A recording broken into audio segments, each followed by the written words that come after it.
Peace, peace. Thank you, Deborah. Thank you, BET. Thank you, Nate Parker, Harry, and Debbie Allen for participating in that.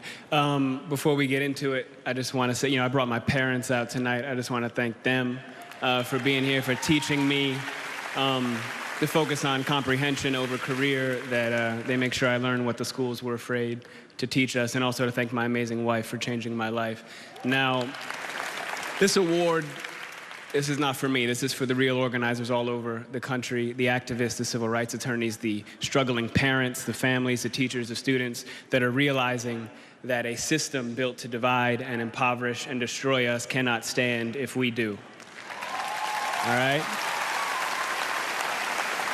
It's kind of basic mathematics. The more we learn about who we are and how we got here, the more we will mobilize.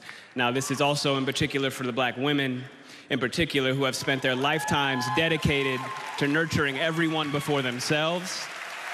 We can and will do better for you. Now, what we've been doing is looking at the data, and we know that police somehow manage to de-escalate, disarm, and not kill white people every day. So what's going to happen is we are going to have equal rights and justice in our own country, or we will restructure their function and ours.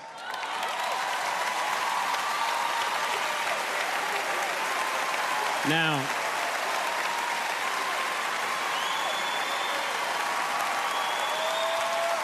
I got more, y'all.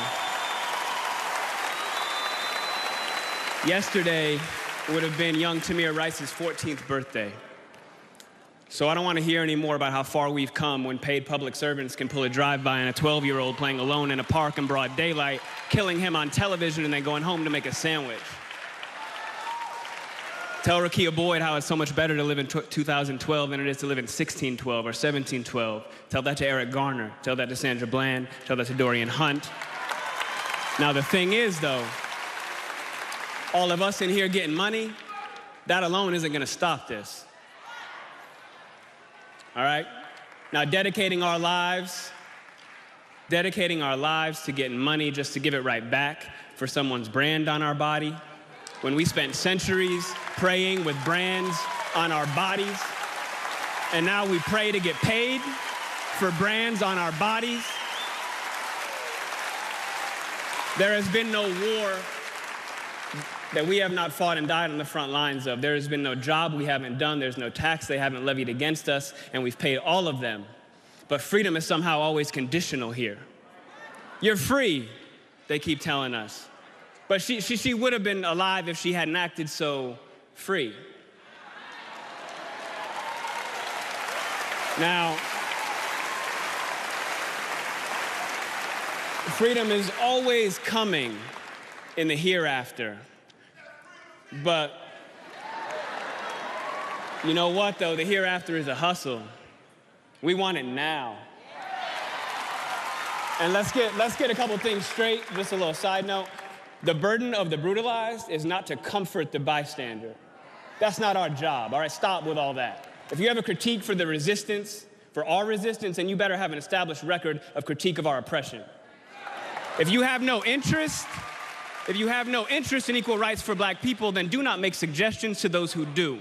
Sit down.